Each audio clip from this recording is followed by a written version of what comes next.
What we're talking about today is this customer had an intermittent issue. The truck wouldn't crank, and this is a late model vehicle. Explain what crank and start are. Okay. Crank and start are two different things. When you turn the key and the engine spins over, that's cranking. When it starts is when it actually begins to run. So there's a big difference between crank and start, and sometimes that's confused. It won't crank, it won't start, two different things. This customer had an intermittent no crank problem. He would turn the key, nothing would happen. Batteries were fine. Another shop replaced the starter like 2 or 3 different times. He had it at the dealership a couple times. They told him that the problem was intermittent. It couldn't do anything until it showed itself. Well, eventually it got to the point where it would not crank at all. Had it towed into us, and we found a water leak. Obviously, we've been having some rain here in Florida, and we found a water leak leaking into a module inside the truck, and that's where Rick's going to take over. Well, yeah, Brian was busy, so I volunteered to stick the module in, easy thing, finish up my day. Well, it didn't turn out that way. The module he's talking about is actually a fuse box called the Smart Junction Box. This fuse box does all kinds of things. It regulates the lights when you turn a switch on. It monitors the doors, the hood, all kinds of stuff. So I put the module in, and a lot of times when we program a module, there's a way of pulling all the information out with the computer, storing it, and then loading it back into that module. Well, we found that at times that information can be corrupted if the module's faulty. So being as it had water in it, it was doing all kinds of adverse things. We did what's called an as-built blank install. That's where we take the information that Ford provides us, and it's coded A105 dash, and on and on and on. 3 pages of code information into the computer. And that's actually the information that was used from Ford Motor Company for this particular vehicle during manufacturing. It's the vehicle's personality. So if you've got... hence as-built data. Right.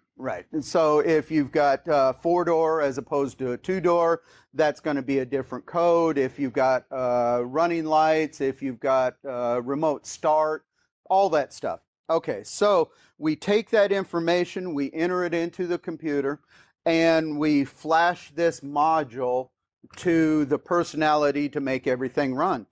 Well, there's a few things that have to be done. We have to teach it how to open and close the door locks. We have to teach it alarm strategy, tire pressure monitors, stuff like that. So the first thing we do is we need to program the keys for the passive anti-theft system. And the problem I ran into is I got the module in, I got it programmed, this thing won't crank. Wait a minute, that's what it came in for. Did I cause a problem? Did I miss something? What's going on here? So I called Brian back over and I go, hey, you sure you didn't miss anything? He didn't. This was a weird deal. We noticed that there was dielectric grease in the connectors, so somebody knew that there was some corrosion going on here. There was, man, I'm going to have trouble seeing it. You can see the discoloration of the water on the, this is a fuse connection. Here's one, here's one. There was some corrosion down. Yeah, I'm not, yeah.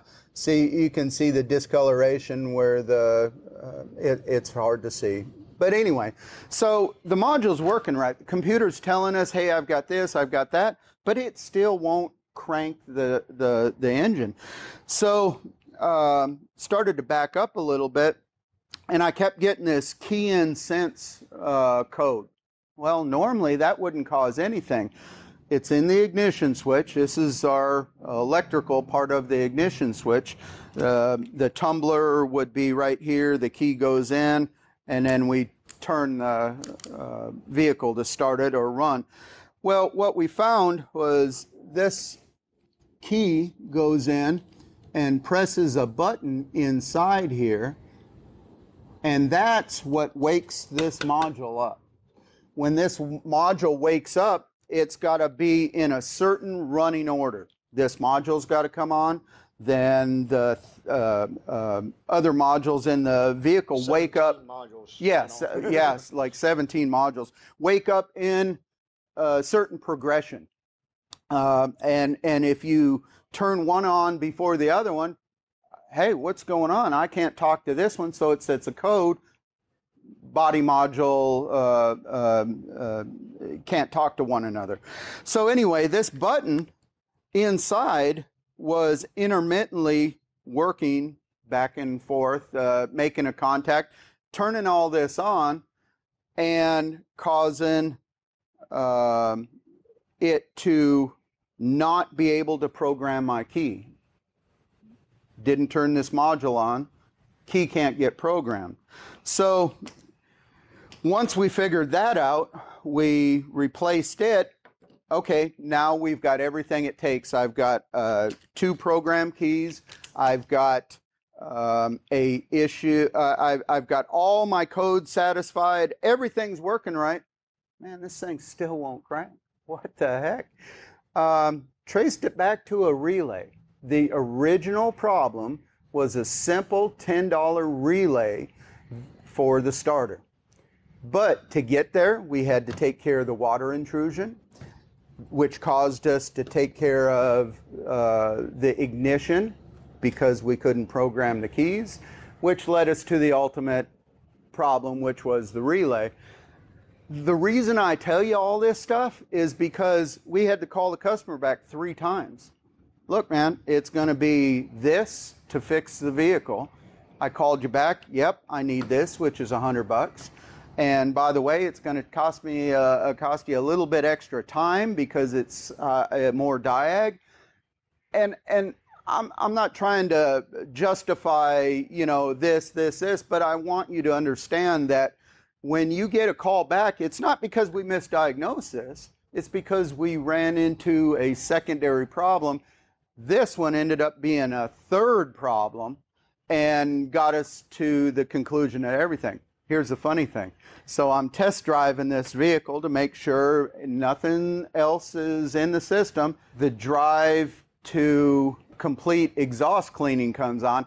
Now I got to drive it for 20 miles to get, because this thing's not been starting. It's been worked on. Codes are being erased. Now I got to go out and drive it for 20 miles to get the exhaust to clean itself. Yeah. So one thing leads to another. Still, the whole repair was $800-900, something like that. But now he doesn't have to worry about it. Yeah, it's done. And he's got 3 brand new starters on it. Yeah. All right. Thanks a lot. We'll talk to you next time.